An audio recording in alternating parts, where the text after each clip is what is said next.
Buenas tardes. Hoy iniciamos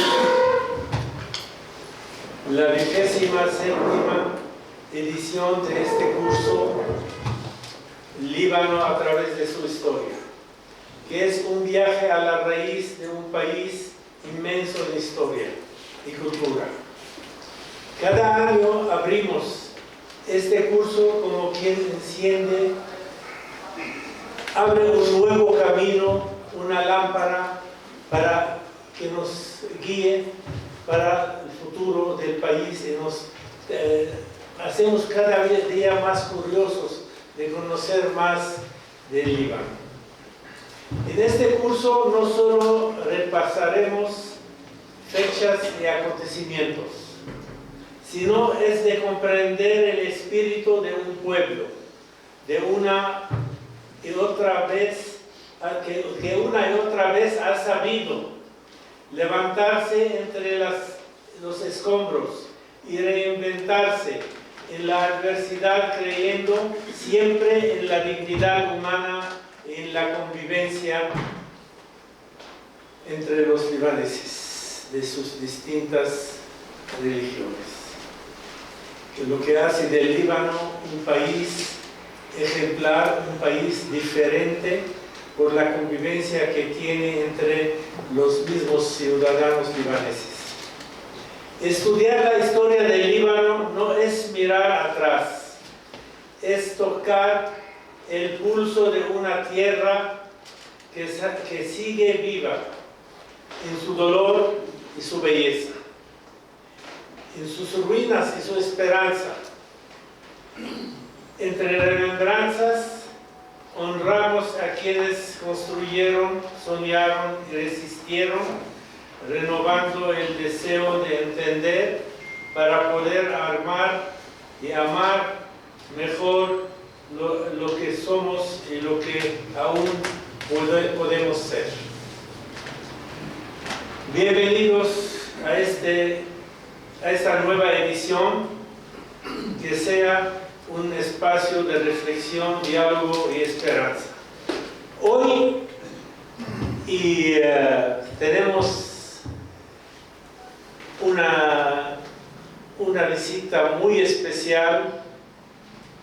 Iniciando, quisiera recibirlo con mucho cariño, con mucho afecto, al nuevo embajador del Líbano en México, señor George Jalal.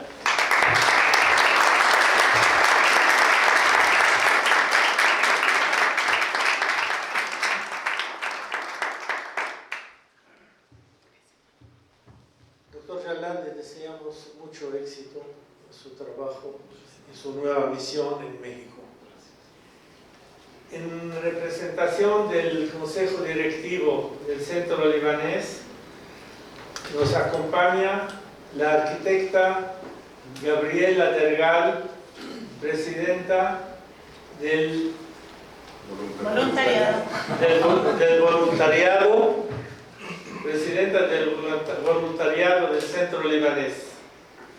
Gracias, Gaby, por estar con nosotros.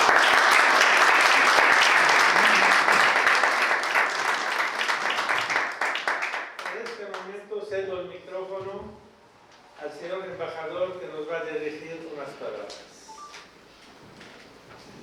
Gracias, doctor Nadir. Y gracias para el Centro Libanés por recibirnos. La verdad es mi primera conferencia.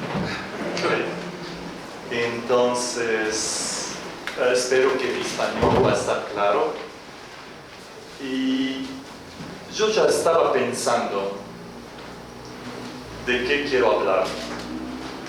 Entonces, quería hablar de las características de un libanés o una libanesa. Entonces quiero preguntar, cuando decimos o si conocimos a un libanés, ¿cuáles son las primeras características que llegan a nuestra mente? ¿Alguien? ¿Alguna característica cuando dicen un libanés? Por favor. Generosidad. Son muy trabajadores. Trabajadores. ¿En qué exactamente? En lo que sea. en lo que emprenden siempre tienen éxito, siempre muy tenaz. Exactamente. Otra cosa. Inteligentes, gracias. También. Buenos amigos. Buenos amigos, qué bien. Otra. Calidad. Calidad. Hospitalidad. Exactamente. Gritones. Gritones. Ok, gritones. Bueno, las cosas buenas. Vamos a hablar de las cosas buenas. Exactamente. ¿Hay otras más? Honestos, Amorosos. muy honestos. Ay, gracias. Honestos. Es que para entender esas características hay que entender la historia del Líbano. Y cuando hablamos de la historia del Líbano, van después a entender por qué un libanés tiene estas características. Cuando hablamos de la historia del Líbano, perdóname, me voy a empezar como 5 minutos a hablar de la historia rápida, así que no voy a... Bueno, entonces empezamos con la civilización de Finicia, ¿no? De los finicios. Esa civilización empezó 3000 años antes de Cristo y quedó hasta más o menos 500 años antes de Cristo. Los finicios eran famosos por el comercio, ¿verdad? Así que viajaban por el mar para hacer negocios. Y inventaron los primeros alfabetos para hacer fácil el comercio. Entonces, esparcieron el comercio y la cultura por todo el Mediterráneo. Después hay el era de helenística. Esta era empezó más o menos 500 hasta 64 años antes de Cristo. Esa era empezó con la caída del imperio finicio. Y cuando terminó, entraron los persias, el imperio persa, y después vinieron los griegos con Alejandro Magno. Cuando vinieron los grecios, vinieron también la cultura, el arte y todo eso. Y después tenemos el periodo romano y bizantino, que es más o menos 65 años hasta 600 años después de Cristo. Ahí tenemos el Imperio Romano, que era muy famoso también, y ahí tenemos uno de los mejores monumentos del Imperio Romano, que es Baalba. Y tenemos también el cónsul aquí de Baalba, porque siempre me dicen hay que emocionarlo. ¿Bien? Entonces, Baalba es un templo que es uno de los mejores templos y famosos templos de todo el periodo romano. Y después vino el Imperio Bizantino, los cristianos. Y ahí también los cristianos vinieron a esa tierra que se llama ahora Líbano. Después de eso vinieron las conquistas árabes, en el año más o menos 600 después de Cristo. Había un dominio islámico, pero también una autonomía cristiana y drusa adentro de eso. Y después de eso llegó el Imperio Otomano. Y el otomano estaba muy fuerte y tenía una gobernancia muy poderosa, en excepción de una región pequeña que se llama Monte Líbano, donde tenía algo de autonomía. Siempre nosotros somos una excepción. Y después vino el Imperio Otomano, quedó desde 1500 hasta la Primera Guerra Mundial. Vino la Primera Guerra Mundial, terminó, se cayó el Imperio Otomano y ahí empezó el mandato francés. ¿Tá? Hasta la independencia. Entonces, si pensábamos de las características del libanés a través de todo eso, ¿saben que cuando decimos un libanés directamente sale la idea de resiliencia? ¿Sí? ¿Y por qué? Porque muchas civilizaciones, muchas guerras y muchas cosas pasaban, pero este pueblo sigue, ¿sí? Y vive. Cuando yo estaba en el Líbano durante la crisis económico y político, y también pasó la explosión del puerto, la mitad de la ciudad se explotaba. Entramos en una depresión, obviamente. ¿Quién puede ver la ciudad así enfrente de ellos así? Por primer día, segundo día, una semana, pero después hay que seguir. Hay que salir, hay que luchar y hay que seguir con la vida. Por eso, la vida sigue, la baile sigue, el arte sigue y todo sigue. Segunda cosa, el espíritu emprendedor, que usted ya habló de eso. Hablamos de los fenicios, de toda la cultura que entraron en Líbano. Muchos libaneses durante toda esa época viajaban. Entonces ahí que trabajaban en comercio. Por eso cuando hablamos de la diáspora, hasta la diáspora que viene aquí está famosa por el trabajo y por el comercio. Tercera cosa, cosmopolitismo. En el Líbano ahora hay cristianos, hay árabes, hay de origen europeos, hay musulmanes, hay drusos, hay muchas personas y hacían estos estudios de DNA. Y es una mixtura importantísima y está mezclada de todo el mundo. Cuarto, tolerancia y convivencia. Tenemos 18 religiones, todo conviviendo juntos, porque durante todas esas civilizaciones venían los islámicos, los cristianos, los católicos, los protestantes, los drusos, así que toda civilización dejó algo en esta tierra. Y por eso todos estamos viviendo todos juntos. 5. Expresividad y pasión. ¿Están imaginando que tenemos el imperio romano, el imperio griego, los franceses, los otomanos? Todos dejan una explosión de arte, de música, de vida. 6. Valores de educación y éxito. La primera escuela de derecho era romana, en Beirut. Estamos hablando cientos de años. ¿Y por qué? Esas personas cuando viajaban, venían y trazaban conocimiento y volvieron al Líbano con todo ese conocimiento. Y con toda esa mixtura, seguramente que el libanés va a ser una persona educada y por eso una taxista en el Líbano sabe 3 idiomas. 7. Desconfianza en la política. Porque también tenemos mucho crisis a veces, especialmente en los últimos años. Ya perdió un poco el Líbano, un poco de confianza. ¿Se está grabando eso? Soy bueno, pero es cierto. ¿Okay? Y eso también es una consecuencia de toda la crisis que estamos pasando. Y al final, fuerte apego a la tierra y la identidad. Después, toda esa historia, pueden sentir que el libanés o la libanesa tiene algo. Entonces, aunque los libaneses viajaban, estamos en segunda, tercera, cuarta generación, siguen conectados y ligados con su identidad libanesa. Sí, gracias.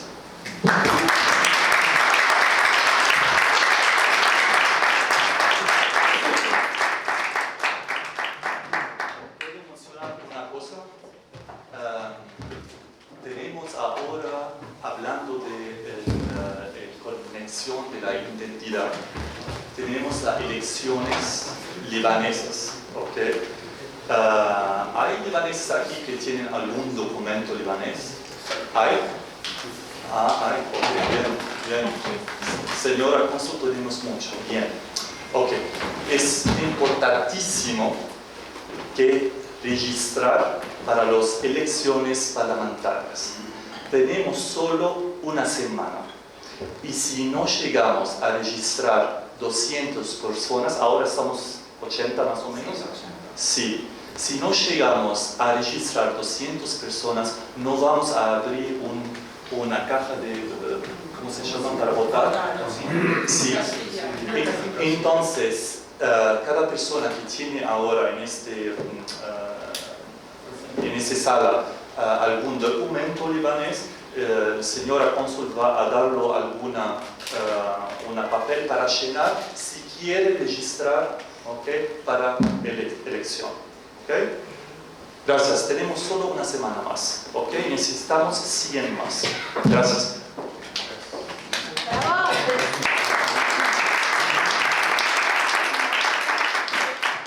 Buenas noches, le damos la bienvenida a nuestro embajador, Alcalá, y le damos la palabra a la arquitecta Gabriela Delgado, por favor. Okay. Bueno, nada más quiero decir algunas breves impresiones que tuve porque vengo recién llegada del Líbano y yo nunca había ido. Entonces, quiero aprovechar que me permiten inaugurar este curso para comentar, creo que viene a cuento decirlo, y primero que nada dar la bienvenida en nombre del Consejo Directivo de Centro Libanés, en particular de mi esposo, el presidente Javier Bergal, y bueno, yo como presidenta del voluntariado felicito a todas y a todas las personas que están aquí dispuestas para esta aventura corta pero profunda y súper enriquecedora. Les recuerdo, aunque ya lo sabemos, que el Centro Libanés pues en estos rubros culturales es vanguardista. La oferta es vastísima de actividades culturales, intelectuales y artísticas, además de, por supuesto, deportivo y social, y sin duda el mejor lugar para cursar este pequeño aprendizaje sobre qué es Líbano, quién es Líbano y por qué aprender sobre Líbano. Está, por supuesto, garantizado el nivel y la seriedad que tenemos aquí con el maestro Navig y con todas las personas que colaboran, y estoy segura, porque lo he escuchado, que terminas con ganas de saber más, de viajar, y porque, como dijo el embajador, se oyen cosas malas del Líbano, pero la vida sigue en Líbano a pesar de todo, y es importante promocionarlo, colaborar, corresponder y aventurarse a la cultura del país y visitarlo. Es un paraíso para mí. Yo estoy impactada con la belleza del paisaje, la exquisitez de sus aromas, ora café, ora azar, más allá jazmín, luego sátar, la benevolencia y el frescor del clima, la calidez y generosidad de su gente, la armonía de su ancestral arquitectura majestuosa, pero también lo pintoresco de sus pueblitos vernáculos, que toma sus materiales de ahí mismo, con su piedra caliza, las maderas y las tejas, las ventanas, en fin. Es un festín. Lo que les pueda yo contar, pues es nada, la verdad, cosmopolita, como también dijo usted, ¿no? Entonces, la historia que alberga sus orígenes, la razón de su nombre, sus migraciones, sus sufrimientos y, por supuesto, sus inmensos aportes a la humanidad, lo hacen digno de visitar y de conocer. Comprendí al fin in situ la diferencia entre el árabe y el fenicio, que no me acababa de quedar clara, y ahora sí ya perfecto no, pero por lo menos ahí voy en el camino, distinguir sus religiones, sus atuendos, sus rituales y hasta sus manías. Para mí, como lo dije en una frase que le gustó a él, que el Líbano es un diamante escondido en una mina a la que hay que entrar con valentía y sin prejuicios. Entonces, sin más que decir, pasamos felicitarlos e instarlos a la disciplina, que no es otra cosa que terminar lo que se empieza en tiempo y forma, con entrega, pasión y agradecimiento. Y siendo 12 de noviembre a las 7:36 de la tarde, declaro por inaugurado el curso Líbano a través de su historia, en su edición número 27. Muchas felicidades.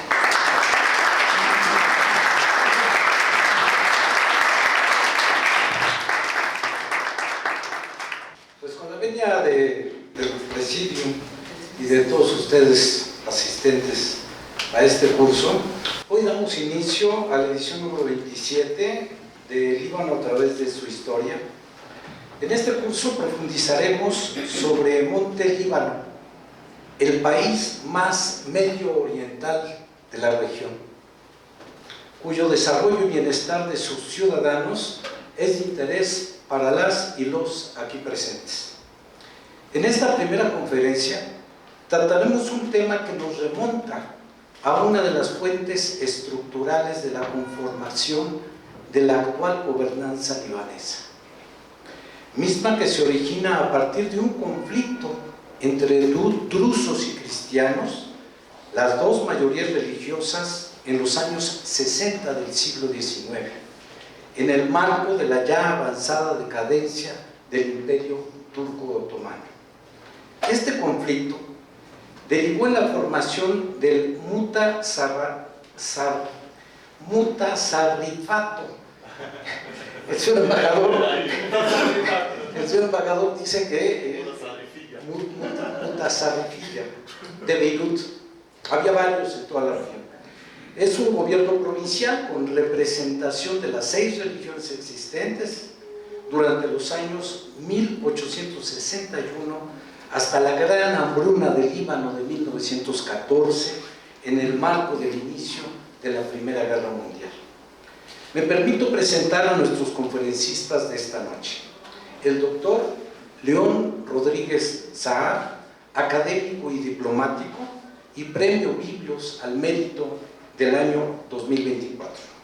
Su carrera académica como internacionalista y especialista en estudios del Medio Oriente por el Colegio de México, hizo el doctorado en Historia del Arte Islámico por la UNAM y la Universidad de Granada.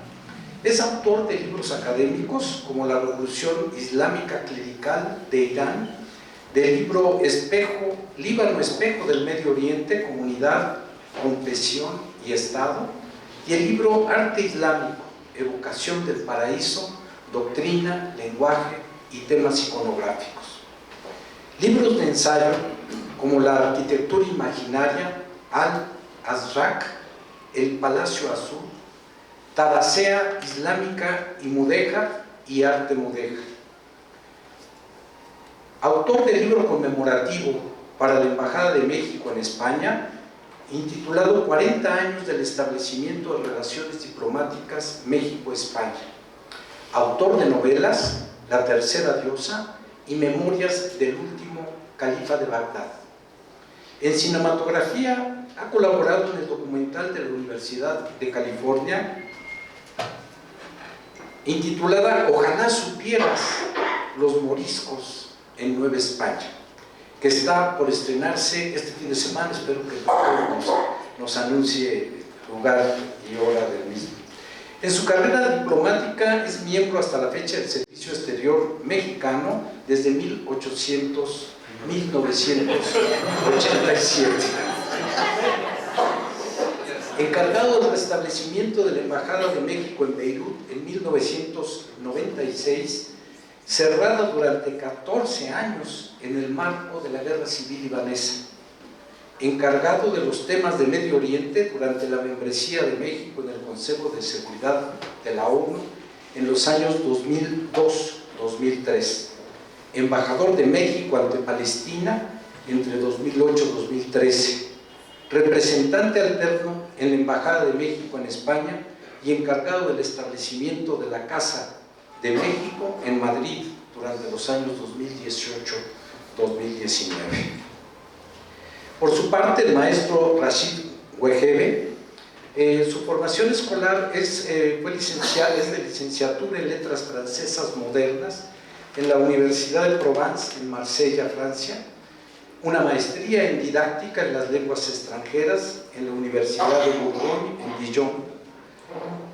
Como actividades es profesor de Lengua y Literatura Francesas y director del Centro San Ángel de la Alianza Francesa Ciudad de México. Entre sus actividades como experto es analista político y conferencista especializado en el Líbano, en el Medio Oriente y en las culturas mediterráneas. Enólogo y cocinero aficionado.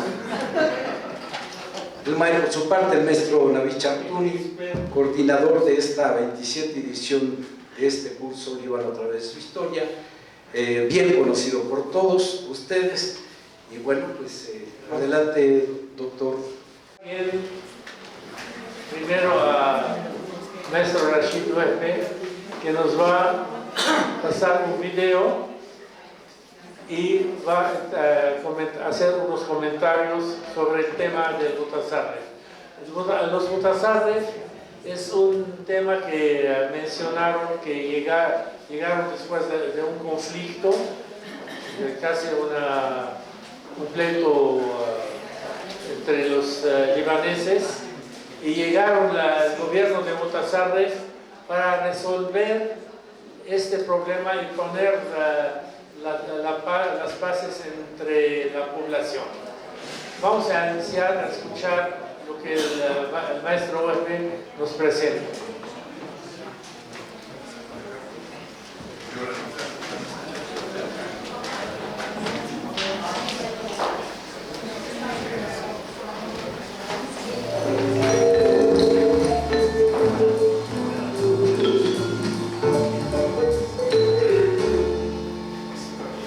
Muy buenas a todos, ¿cómo andan? Les doy la bienvenida a Historias para un Café. En la historia hubo muchos territorios de los que no tenemos ni idea. Y hoy es un buen día para conocer uno de esos territorios, el Mutasarrifato del Monte Líbano. En caso de que este tipo de contenido sea de tu agrado, te invito a suscribirte, así estás al tanto de los nuevos videos. También agradezco a los colaboradores del canal que ayudan a que pueda seguir creando este tipo de contenido. En caso de que quieras ayudar, podés hacerlo desde el botón Unirme. Ahora sí, comencemos con el video. El Mutasarrifato del Monte Líbano fue una de las subdivisiones del Imperio Otomano tras la reforma de Tanzimat. Después de 1861 existía un monte líbano autónomo con un mutasarrif cristiano, que había sido creado como patria de los maronitas bajo la presión diplomática europea después de la masacre de 1860. Cuando el Imperio Otomano comenzó a declinar, la estructura administrativa se vio presionada. Tras la continua animosidad y la lucha entre los maronitas y los drusos, los representantes de las potencias europeas le propusieron al sultán Abdülmecid I que el Líbano se dividiera en secciones cristianas y drusas.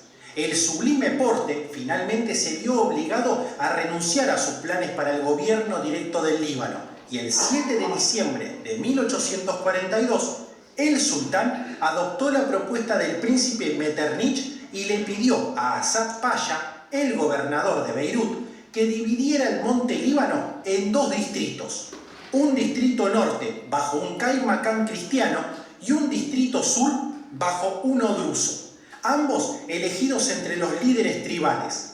Ambos funcionarios debían presentarse ante el gobernador de Sidón, que residía en Beirut. El 22 de mayo de 1860, un pequeño grupo de maronitas disparó contra un grupo de drusos a la entrada de Beirut, matando a uno e hiriendo a dos.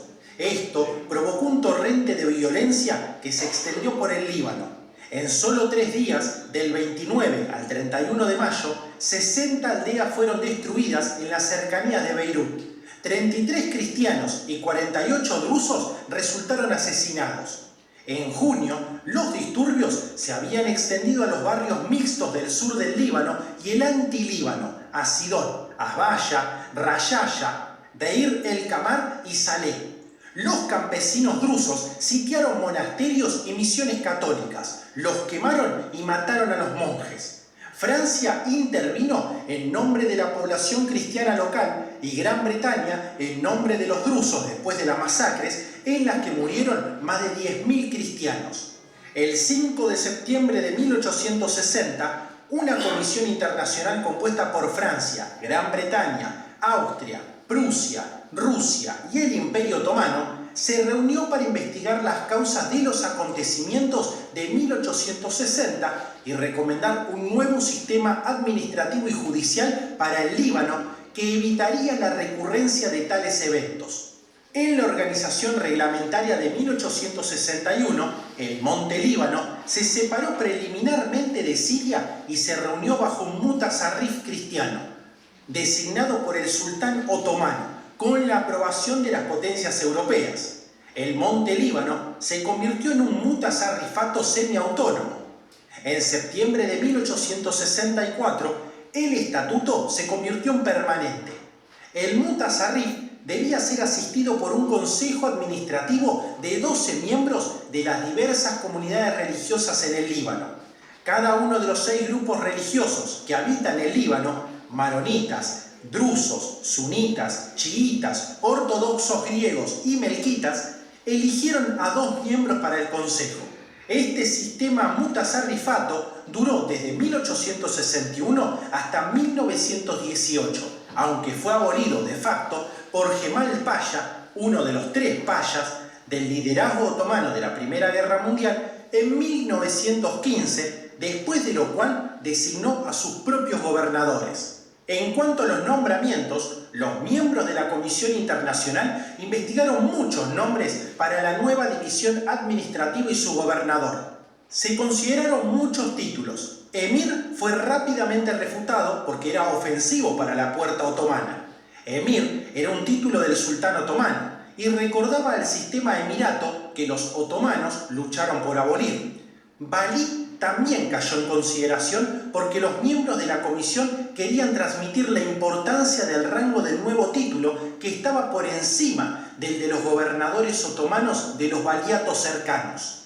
Gobernador también fue abandonado porque pensaban que el título era común y generalizado. Los miembros de la comisión también reflexionaron sobre el título de presidente, pero la designación no fue aprobada por el gobierno otomano. Después de 2 semanas de deliberación, se acordó el término francés plenipotentiaire y su traducción al turco mutasarrif se adoptó como el nuevo título para el gobernador y para la división, que se denominó en árabe como la mutasarrifilla del monte Líbano. Se nombraron y rigieron 8 mutasarrifes, de acuerdo con la regulación básica de mutasarrif que se emitió en 1861 y luego resultó modificada por la reforma de 1864. Cuando estalló la Primera Guerra Mundial en 1914, Kemal Pasha ocupó militarmente el monte Líbano y revocó el sistema del mutasarrifato, interrumpiendo la llegada de suministros. Británicos y franceses bloquearon además los puertos, provocando una gran hambruna en toda la zona. Pasha nombró a los mutasarrif durante este periodo. Esos gobernantes fueron Ali Munif Yegenaga, Ismail Bey y Mumtaz Bey.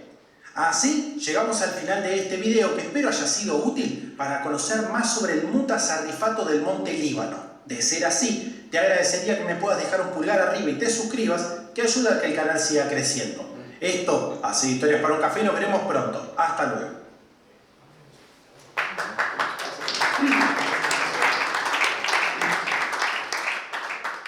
Buenas noches a todos. Quisiera antes que nada retomar un poco lo que decía para ser famosa a partir de la arquitecta Dergal. Resumo todo lo que usted vivió con una frase: alguien que va al Líbano por 3 semanas y se queda 3 años. Eso fui yo. Con eso la misma experiencia. Quiero agradecer nuevamente la invitación al maestro y mentor Nabi Shartuni a este curso. La acompaña el doctor León Rodríguez. Voy a comenzar con una introducción rápidamente, ya lo que vimos un poco en video, que nos quede un poco más claro lo que es un mutasarrifat y la importancia tanto en su tiempo como en su contexto político. Tenemos, por favor, perdón, está muy pequeña la letra, la lexicografía, lo que vamos a ver durante esta sesión. El Imperio Turco Otomano, que dominó todo el Mediterráneo durante más de 400 años, compone diferentes etnias, diferentes religiones. Retomo un poco lo que ya habían hecho los griegos y los romanos. Es importante saber, ya se mencionaba también en el video, lo mencionaba el maestro Shartuni, la decadencia ya para esta época del Imperio Otomano, diferentes entidades de este imperio que ya exigen independencias, las primeras siendo Grecia y Egipto, obviamente, y la impulsión de las potencias extranjeras. Esto no lo vemos, por ejemplo, en el Medio Oriente a partir de los años 70 con las presencias soviética y americanas, sino desde esta época ya vimos 6 naciones que quieren entrar a la zona del Medio Oriente.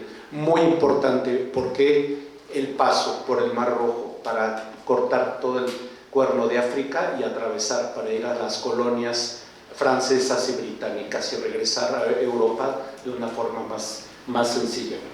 Tenemos el mutasarrifat, que son las divisiones administrativas creadas a partir de esta guerra. El Mutasarrif es el dirigente, es una especie de gobernador, vamos a llamarlo así, designado por el sultán. Es importante mencionar también que a partir de esta época se escoge precisamente a algún representante del gobierno turco que no sea de ninguna etnia árabe ni libanesa. Generalmente son griegos del Imperio Turco Otomano, pueden ser eslavos, búlgaros, rumanos. La condición es que sea cristiano, pero precisamente omiten para evitar el favoritismo. Los turcos, los árabes presentes en el territorio, el concepto que tenemos del Líbano histórico, el Líbano bíblico, no es un país, es una región. Lo que ya empieza a configurarse como una región que va a volver un país poco a poco es esta zona denominada Monte Líbano, precisamente, que se va a extender después.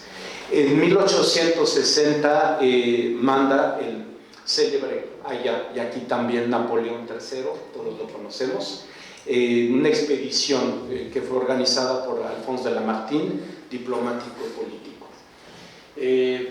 Las intervenciones extranjeras, ya con esto y cedo la palabra al doctor León.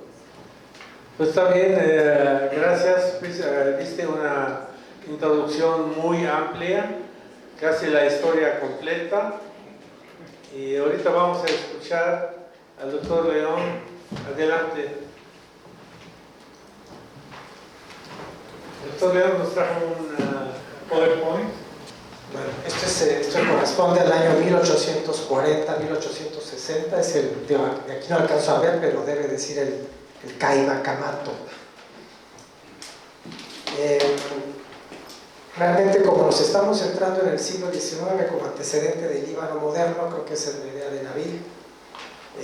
Solamente hago unos comentarios generales y algunas reflexiones generales. Primero, retomando lo que nos decía el embajador, que nos hizo un recorrido muy rápido de Líbano.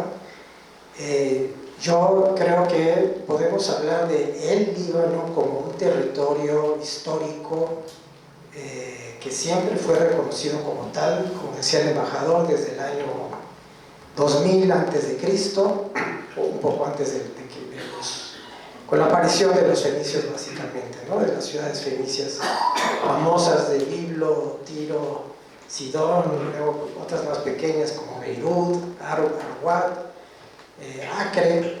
Algunas están hoy, incluso estas ciudades fenicias incluso están hoy, corresponden a la costa israelí.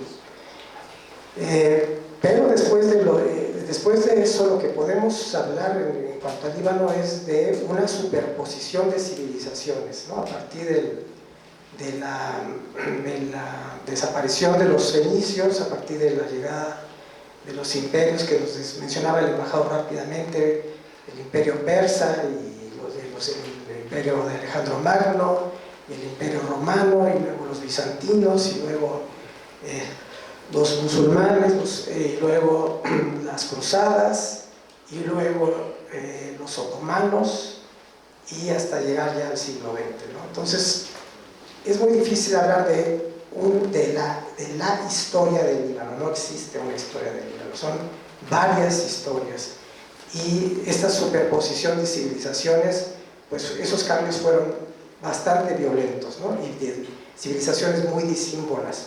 Eso es lo que caracteriza al Medio Oriente y siempre lo ha caracterizado, ¿no? Esa tremenda fragmentación, a la vez que esa riqueza entre imperios y etnias tan diversas que se fueron superponiendo como estratos una sobre otra. Y el Líbano, bueno, en mi libro justamente se llama Líbano, espejo del Medio Oriente, justamente hace alusión a ello, ¿no? A que el Líbano es como un reflejo de un espejo roto, de un espejo astillado, porque ese es el Medio Oriente, ¿no? Una serie de astillas geográficamente que comparten un espacio, pero es el resultado de la superposición de tantos conquistadores, de tantas civilizaciones y tantos pueblos superpuestos unos sobre otros. Entonces, bueno, no sé quién les pidió que apaguen los teléfonos, porque si no me van a sacar todo. Bueno, para empezar,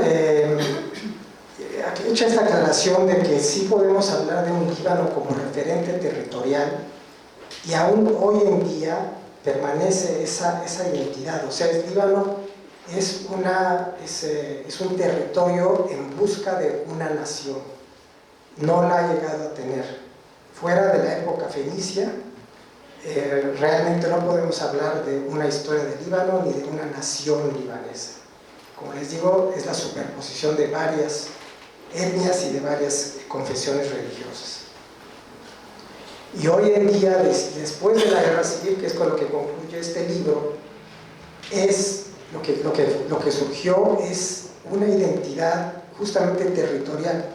El apego de todas estas 18 sectas que mencionaba el embajador, que son parte formal en la constitución libanesa de hoy, esas 18 sectas, lo que después de esa guerra tremenda que fue la guerra de 1975 a 1989, 90, esa guerra tremenda lo que dejó fue la conciencia entre todas estas sectas que estaban muy enconadas y había mucho odio y recelo entre ellas.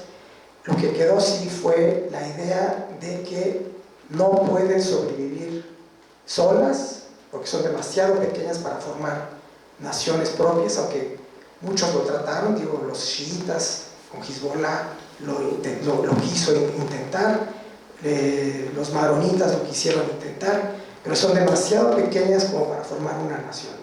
Entonces tuvieron que resignarse o aceptar o tomar conciencia de que no podían vivir sino juntas y darse cuenta de que el Líbano, este territorio de 3000 años de identidad como territorio geográfico, es su foco de identidad, es su refugio. Entonces el Líbano tiene esa característica que yo llamo en este libro la conciencia de libanidad, es decir, la conciencia de pertenecer a un territorio que les da refugio y que obliga a todos estos pueblos o comunidades a vivir juntos y compartirlo por las buenas o por las malas. Saben que por las malas pierden, porque entonces lo que atraen son intervenciones extranjeras, divisiones, y eso fue lo que pasó en la guerra civil, intervino medio mundo, y hasta que se convencieron de que había que convivir juntos o desaparecían como país, ¿no? Entonces Líbano hoy en día tiene una bandera, un himno nacional, tiene un lugar en las Naciones Unidas, pero sigue siendo un territorio muy sui generis, un territorio sin nación. Y todavía el acuerdo de Taif, que terminó la guerra civil libanesa en 1991, ese acuerdo de paz entre todas las comunidades, justamente lo que habla en su artículo 95, que quedó plasmado en la Constitución, es de que el Líbano debe buscar eliminar o dejar atrás estas identidades confesionales, es decir, es un ideal que no se ha cumplido y veo muy difícil que se vaya a cumplir, pero es un ideal que está puesto en la Constitución de terminar con el confesionalismo, de terminar con el sectarismo para poder después de 2000 años de que desaparecieron los fenicios, poder formar una nación pues en un sentido moderno. Entonces Líbano sigue siendo un caso muy interesante, muy sui generis, de un estado multiconfesional. O sea, hay un estado, pero les digo, no hay una nación. Y justamente es muy interesante el tema de recordar, como ya lo hizo el maestro Webe en su video y lo que nos dijo, es muy interesante recordar los antecedentes de lo que es el Líbano actual, de cómo llegamos a este estado tan sui generis que vemos hoy en día. Los dos antecedentes directos son, obviamente se formaron bajo el Imperio Romano.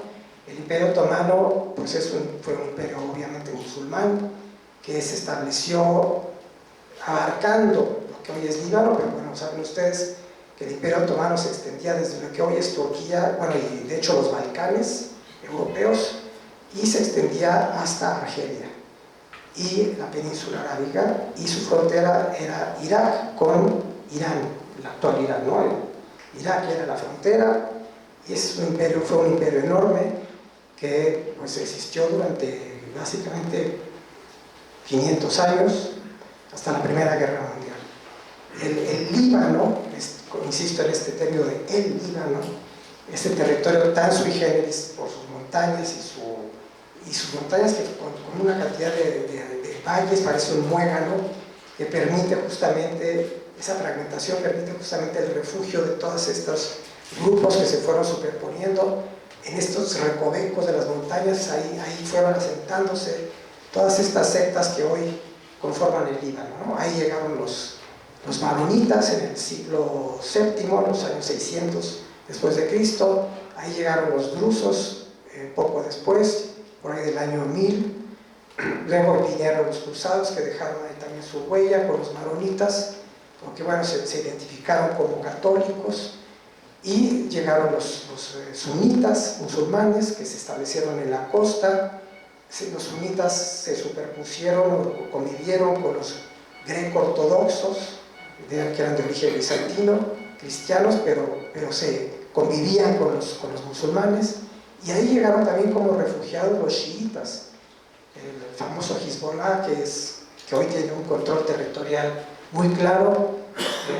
Si quieren, vamos al último mapa. No el de el último, no, el siguiente, no, es ese. No, es ese. Ahí pueden ver cómo después de la guerra civil o durante la guerra civil se fue fragmentando de facto el territorio tan pequeño de Líbano, que son 10.000 kilómetros cuadrados. Ahí pueden ver cómo cada una de las sectas más importantes se apoderó de un trozo de territorio y de facto, como en Suiza, hay cantones, ¿no? Hay el cantón chiita, el cantón sunita, el cantón maronita. Es decir, las sectas en esa guerra trataron de separarse y de guardar cada una un territorio específico. Estos mapas son de mi mismo libro, ¿no? Entonces, bueno, los chiitas, como les decía, ahora son la mayoría en términos demográficos, quizás más del 37%, y eso es en cálculos, porque ya saben que no ha habido un censo desde el año 1932. Entonces, ahora se estima, ¿no?, que los chiitas serían mayoría, y bueno, pues su territorio, pues ahora que lo hemos visto en las noticias, cada vez que hay una crisis con Israel, vemos cuál es el territorio, que es el sur del Líbano, al sur del río Litani, y el valle de la Bekaa. Esos son los territorios de Hezbollah. Y si ustedes que han viajado al Líbano, pues todavía cuando pasan de una zona territorial a otra, a lo mejor como turistas por 3 semanas no se dan mucho cuenta, pero si van acompañados de un buen guía libanés, les va a decir: aquí termina la zona maronita y está usted entrando a la zona de Hezbollah, y van a ver las banderas de Hezbollah. En fin, digo, el último mapa, el que le sigue, es Beirut. Así quedó dividido entre Beirut este y oeste. Todavía esa división existe. Cuando yo fui a restablecer la embajada después de 14 años, para mí fue un shock encontrarme este rompecabezas que es Líbano, ¿no? Porque mi idea original, digo, cuando uno llega desde fuera y sin tener todas estas nociones de historia y de lo que ya dejemos a los fenicios, ¿no?, de la historia reciente que fue la guerra. Si uno no tiene conciencia de eso, no se da cuenta de todas estas divisiones que les digo son como líneas de un rompecabezas, ¿no? Pero obviamente, si como todos vamos a encontrar siempre un buen guía libanés, sea de cualquier secta, les va a decir: este es el territorio sunita, este es el territorio chiita, este barrio es de Hezbollah, este barrio es maronita, este barrio es cristiano ortodoxo, en fin, ¿no? Entonces, bueno, ya nada más para resumir, bueno, quería enfatizar que el Líbano de hoy, el Líbano como Estado que surge, pues digo, básicamente gracias a la intervención francesa, pues no es explicable sin el entorno internacional en el que se creó. Si no hubiera habido una presión y una intervención internacional a partir del siglo XIX, hubiera sido imposible la creación del Líbano como Estado. Para mí el punto detonante fue, el Imperio Otomano, no sé qué tanto lo conozcan, pero el Imperio Otomano básicamente, siendo un imperio sunita, básicamente congeló la historia, básicamente en el Medio Oriente.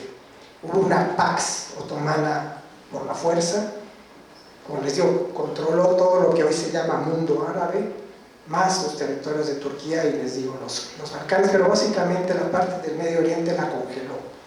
Es decir, no hubo conflictos, hubo una paz de los sepulcros en el Imperio Otomano y a la vez hubo un estancamiento intelectual y tecnológico tremendo, ¿no? Porque eso también se les achaca mucho a los otomanos, haber aislado a todo este mundo del resto del progreso que estaba habiendo en Europa y los contactos con otras civilizaciones. Los únicos que mantuvieron siempre las puertas abiertas y sobre todo la mente abierta al contacto con Occidente, a estar al día de lo que estaba sucediendo, fueron precisamente y sobre todo los cristianos maronitas. Fueron los maronitas los que gracias al interés de Francia, al interés del Vaticano, que establecieron escuelas católicas allí, fueron avanzando muy calladitos, pero fueron avanzando con esta modernización que estaba ocurriendo, esta industrialización que estaba ocurriendo, sobre todo a partir de Europa.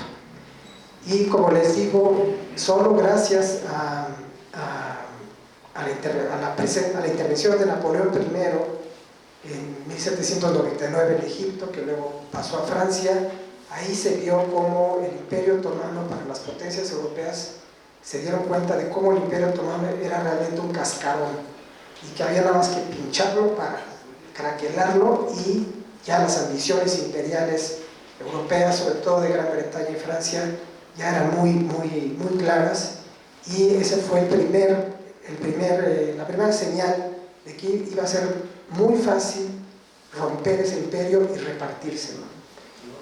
La segunda llamada de atención fue, bueno, de hecho empezaron a romperlo, también Rusia intervino, la Rusia zarista, empezaron a romperlo de una manera, en cierta forma, concertada. A partir de la caída de Napoleón I, ya en los 1815, 1820, se estableció en Europa el llamado Concierto Europeo, que agrupaba a las 5 grandes potencias militares e imperiales de ese momento en el mundo, que eran Rusia, el Imperio Austrohúngaro, Francia, Inglaterra, falta algún otro, sí, ya dije Rusia, no, Austria, Prusia, pero Prusia surgió un poco después. Sí, son las 5 grandes potencias. Y este es el antecedente muy curioso, pero muy directo de lo que es el Consejo de Seguridad de Naciones de hoy en día.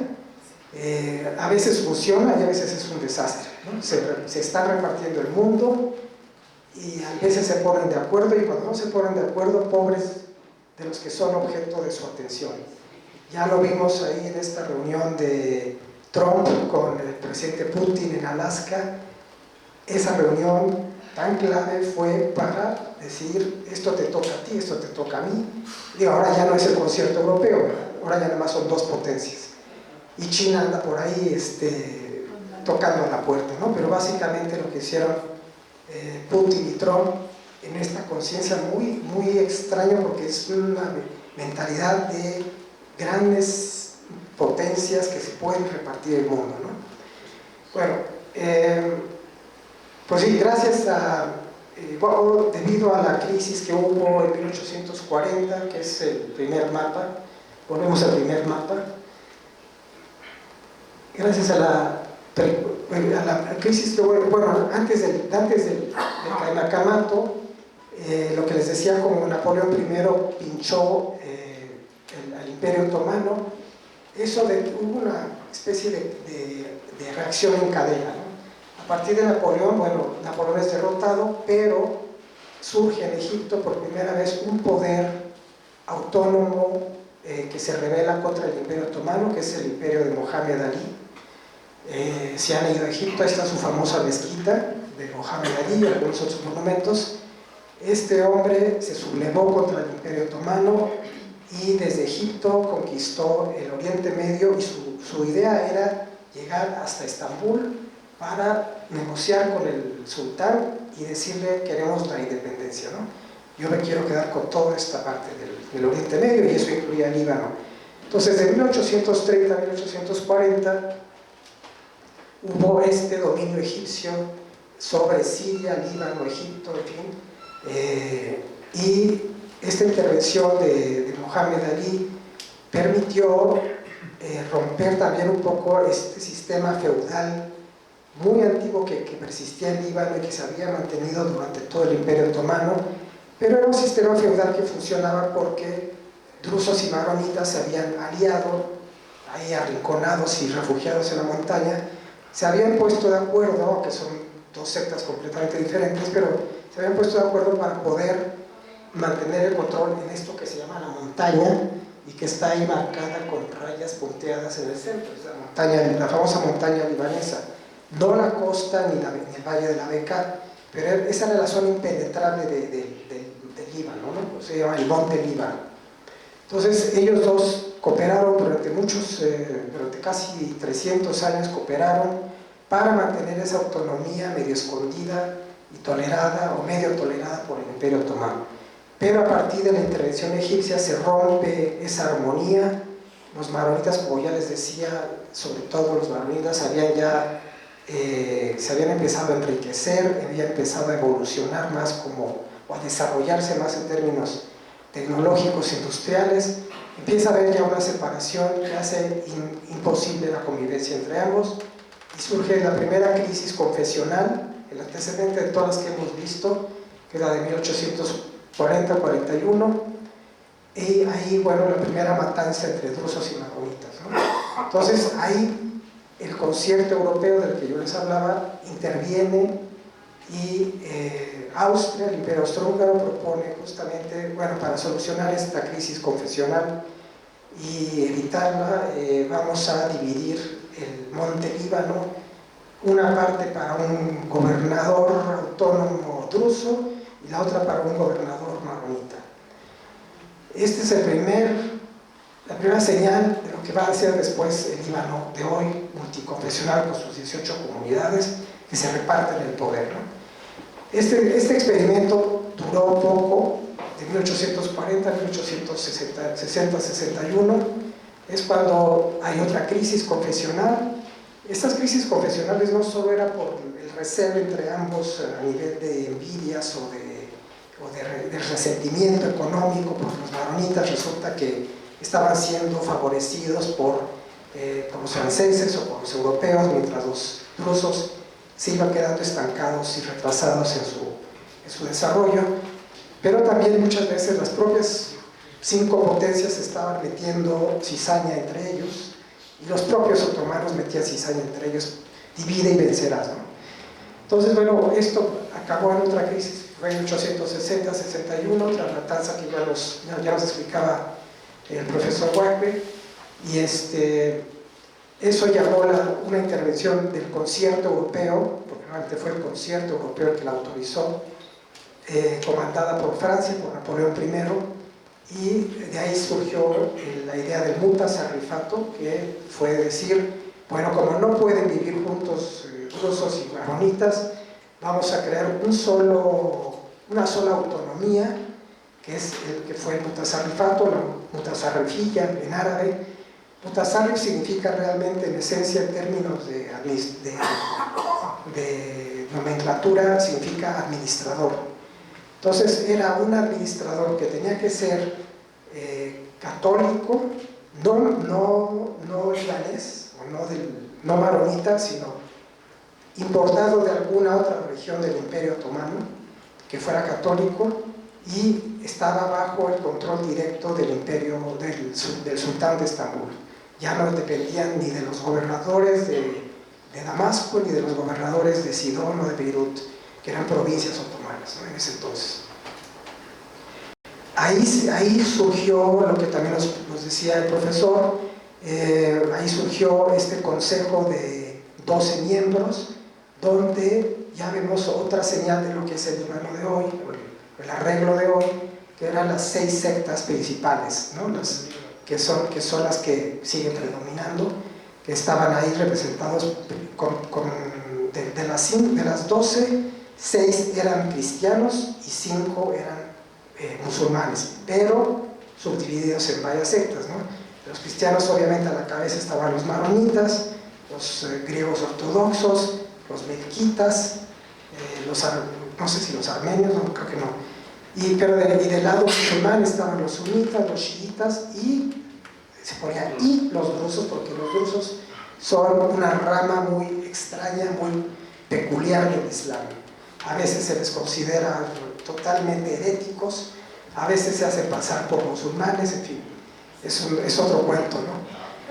Pero ese consejo de 12 miembros pues es básicamente el antecedente del parlamento libanés actual, ¿no? y del Estado libanés, como está conformado sectariamente, ¿no? Con un presidente maronita, que tiene que ser maronita, con un primer ministro sunita, que es lo que hay hoy, y luego el parlamento dividido, creo que son 128 miembros ahora, dividido, bueno, después de la guerra civil se dividió ya equitativamente entre el grupo musulmán con todas estas subsectas y el grupo cristiano con todas estas subsectas, ¿no?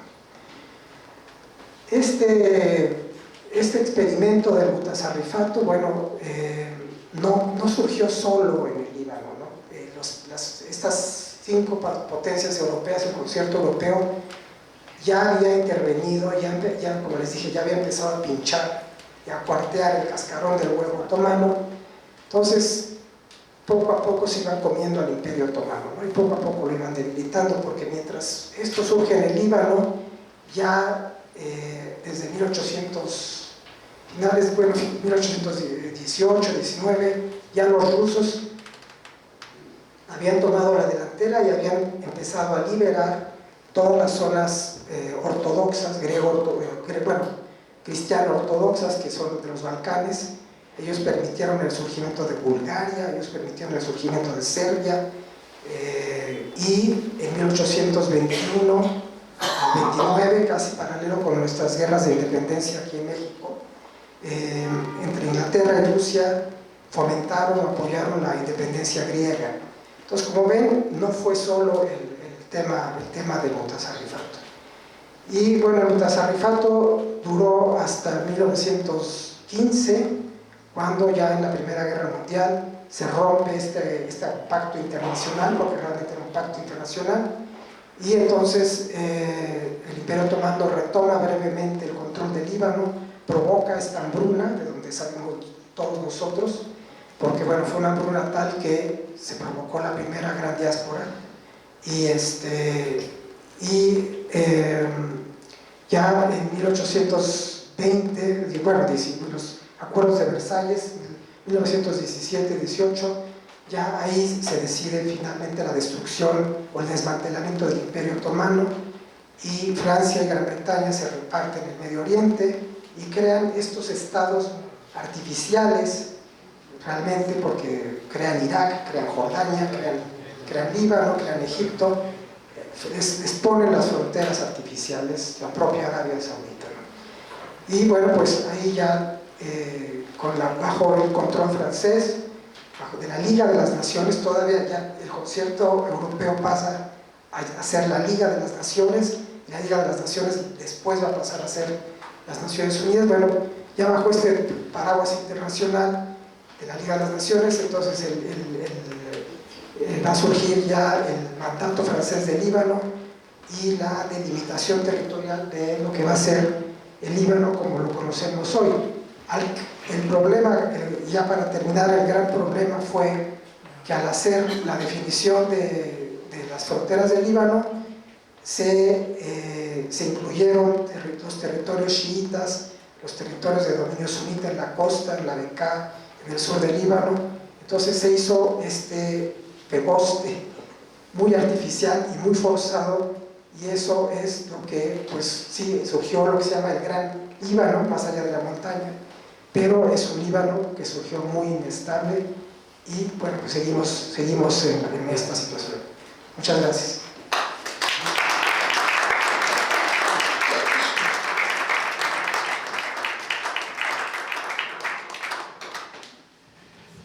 Después de escuchar a nuestros dos ponentes que pasaron una historia muy amplia sobre el mutasarrifato primero, y el doctor León amplió mucho el tema sobre la presencia de los otomanos, de los mutasarrif, amplió el tema. Fue muy espléndido también en sus comentarios, pero tenemos el tema que hemos preguntado si el mutasarrifato 1861, la forma de gobernar Líbano 1861 hasta 1915 favoreció el Líbano, favoreció era administrativo nada más, o favoreció la identidad libanesa. A ver, ¿quién me puede contestar? Sí, esa era la pregunta, y sí, para mí claro que la favoreció, pues es la semilla, junto con el antecedente fallido del doble Caimacán. El mutasarrifato, sí, claro, es la semilla de lo que va a ser después ya el mandato o la creación de Líbano como Estado, porque ya en el mutasarrifato los franceses, viendo hacia adelante, estaban ya planeando un Estado libanés futuro, ¿no? En el concepto ya de Estados nacionales muy europeo. Pues para mí el mutasarrifato son 60 años prácticamente que hubo paz en la montaña libanesa. Les digo, esto no incluía la costa, ni la Bekaa, ni las zonas chiitas. Entonces, para mí sí fue una época de prosperidad económica y fue un experimento en general exitoso, salvo por la famosa rebelión, porque bueno, el año pasado había una persona aquí que insistíamos mucho. Gracias por la plática, porque también Rashid. Sí, pero no, ya termino la idea. Sí hubo un intento de nacionalismo o proto-nacionalismo maronita, exclusivamente maronita, que fue la rebelión de Yusuf Bey Karam, que probablemente lo han escuchado. Se le considera pues un proto líder idealista de una posible nación maronita que nunca se dio, pero esa idea resurgió en la guerra civil en los años 70. Entonces, bueno, Karam no pudo, fue exiliado varias veces, pero es un personaje muy interesante por haber planteado esa idea de un Estado-nación maronita. Gracias. Yusuf Bey Karam fue propuesto primero para ser mutasarrif, pero las 5 potencias protestaron, los otomanos principalmente, protestaron y empezaron a nombrar cada mutasarrif del Imperio Otomano cristiano que no sea de origen libanés. Ahora quiero escuchar, por favor, la opinión del maestro Rashid. Adelante. Sí, gracias, maestro Malim Shartouni. Esta creación de estas entidades administrativas, no hay que olvidar que fue contrariamente a la voluntad de la Sublime Puerta, contrariamente a la voluntad del sultán. Fue impuesta por las potencias europeas que estaban ya haciendo lo que llamamos una primera guerra proxy, es hacerse disputas, en lugar de hacerlo en su territorio, hacerlo en otro. Básicamente, y lo más importante, Francia y Gran Bretaña, que estaban viendo, como decía el doctor, ya el estrépito, la caída del Imperio Otomano, pero más que nada ver qué parte del rompecabezas, qué parte del pastel les iba a tocar a ellos. Esta presión que ejercen estas potencias para estas creaciones, también lo mencionó el doctor, es importante. Los franceses toman la parte de los maronitas, los británicos no tienen nada que ver, el país de religión anglicana, van a preguntarse ustedes qué tiene que ver con los drusos, ¿no? Por ejemplo, los franceses, pues católicos, los maronitas, variante del catolicismo, muy apegados. Gran Bretaña buscaba un apoyo y pues le quedó la última pieza de la moneda, que eran los drusos, y pues dijo, pues aquí vamos a anclarnos con ellos, aunque no entendemos muy bien qué son, ni ellos nos entienden a nosotros. ¿Qué es lo que pasa con esto? Mientras se hace una alianza muy fuerte entre los maronitas y los franceses, llega todo el movimiento muy importante, enviado perfectamente bien por Napoleón III, los jesuitas. Quien le dice jesuitas dice educación, dice Loyola, y pues también con eso llega efectivamente mucho progreso, la creación sobre todo muy importante de las primeras entidades administrativas en el Monte Líbano, también propiciada por eso. Y también quisiera hacer una aclaración, nada de esto es inocente. Obviamente los franceses tenían muy bien planeado crearse en un futuro una base para hacer escala entre Francia y sus colonias de la Indochina. Entonces todo esto no es inocente, crean, yo siento, una desigualdad entre los maronitas y los drusos. Las rencillas que había entre las dos comunidades se hacen más profundas precisamente por este favoritismo y porque finalmente los ingleses pues decían, les abrimos las puertas los drusos y no han hecho nada para apoyarnos, ¿no? En esos aspectos yo sí siento que esa creación sí reforzó bastante, desafortunadamente, a una cierta comunidad. En cuanto al sentimiento de nación libanesa, no creo yo, es mi opinión, que haya sido muy favorecido esto, sino más bien las regiones y el crecimiento económico y el desarrollo económico propiciado por esto. Y los maronitas, obviamente, teniendo ya la base educativa de los jesuitas, traen con ellos la razón, traen con ellos un poco el apego al europeísmo en esa época, que estaba muy floreciente, como lo estaba también empezaba aquí en México. Gracias. Gracias. Añadir algo. Hay de esto que preguntas específicamente, que si favoreció o no. Hay dos elementos importantes aquí que no mencioné. Uno es que justamente con la presencia de Napoleón III llega la primera misión arqueológica francesa al Líbano y la dirige Ernest Renan, que él es el que se pone a escarbar en las ciudades de Tiro, de Sidón, de Biblos. Él se pone a escarbar y él es el que saca, después del olvido de no sé, 2000 años, él saca a la luz la civilización fenicia. También fue un francés un poco, casi al mismo tiempo que él es el que descifra el alfabeto fenicio y la lengua fenicia. Entonces, de ahí también es muy importante como elemento de identidad que querían promover los franceses para el Líbano, esta cuestión del fenicianismo, que a mi modo de ver es muy artificial, porque bueno, es como lo que se hizo en Egipto. Los ingleses y los franceses también desentierran la civilización faraónica y es parte de sus planes de que estos pueblos dejen de ser meramente sectas religiosas, musulmanes o cristianos, y que empiecen a asumir una identidad nacional más al estilo europeo, ¿no? Los egipcios con su Egipto faraónico, los fenicios, los libaneses con un fenicianismo pues que está muy lejano, pero a la vez es parte de ellos, ¿no? Gracias, León. Mire, el conflicto religioso tiene sus raíces desde el Imperio Otomano. El Imperio Otomano sembró las diferencias religiosas en toda la zona, sobre todo en el Líbano.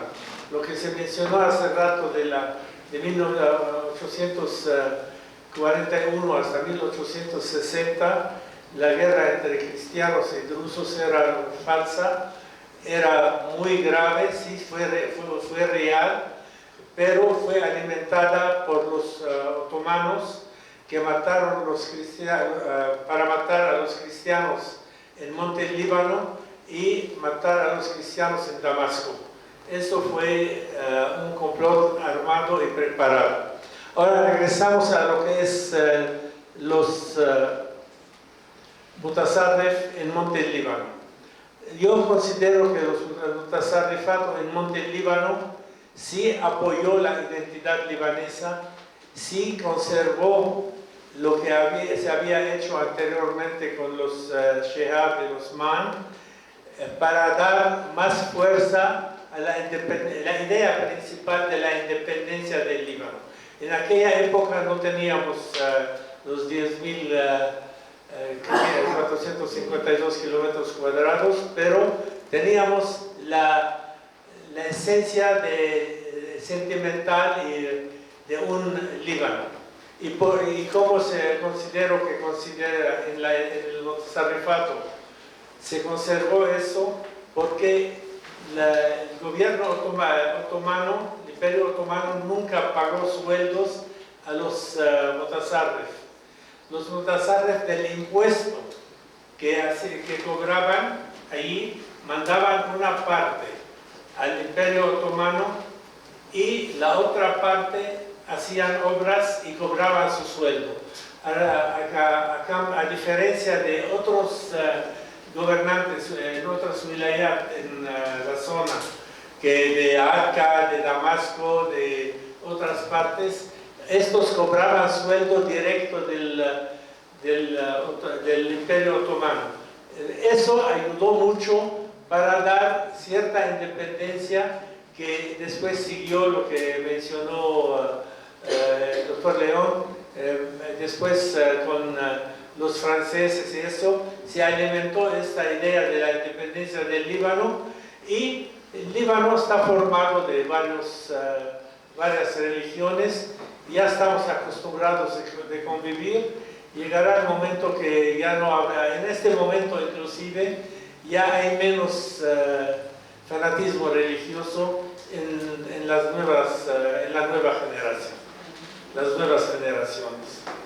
Y ya no queremos entretenerlos más porque ya hemos ocupado mucho tiempo de ustedes, y aquí León y Rashid no tienen inconveniente. Damos por terminado ¿Quieres hablar? ¿Quiere hacer anuncios comerciales? Gracias. Sí, uno es que me hizo favor el licenciado Palacios de comentarles del documental que se estrena este sábado en el Museo del Carmen, aquí muy cerca, aquí en San Ángel. Es el documental que se llama Ojalá supieras, que es un documental, una investigación muy interesante patrocinada por la Universidad de California en Los Ángeles. La investigadora es un caso muy raro porque es egipcio, bueno, es musulmana, egipcia, pero ella se especializó en la lengua española, luego vino a México y se interesó mucho por investigar si habían llegado o no a México criptomusulmanes. Ya saben que España trató de expulsarlos a los judíos y musulmanes, y teóricamente, bueno, supuestamente no habían entrado aquí ni judíos ni musulmanes, era la idea de la sangre pura, ¿no? Entonces este documental, ella se metió a fondo en los archivos, en el Archivo Nacional de México, y encontró muchísimos casos. Bueno, se tenía bastante documentado el de los criptojudíos, ¿no? De las familias sobre todo en el norte, en Monterrey, en Nuevo León, pero ella también descubre que llegaron aquí criptomusulmanes que se colaron, ¿no? A través de diversas formas. Es toda una aventura muy interesante. Entonces les recomiendo, es muy ameno el documental, muy bien hecho, y bueno, yo voy a hacer los comentarios más bien históricos. Y el otro comercial, bueno, es que si les interesa, ya son los últimos ejemplares que quedan de este libro de Líbano, Espejo del Medio Oriente, que va del siglo VII al siglo XXI, es decir, cubre todo lo que es pues esta parte de la historia de este territorio, de las comunidades. Sobre todo está enfocado a ir rastreando a la historia de cómo se fue asentando cada una de las 18 comunidades, ¿no? Por supuesto centrado en las principales, en las 6 principales. Entonces, bueno, ya esta edición del colegio ya prácticamente se agotó, traje ya muy pocos ejemplares, Y bueno, si les interesa, pues aquí traje algunos libros. Gracias. Gracias.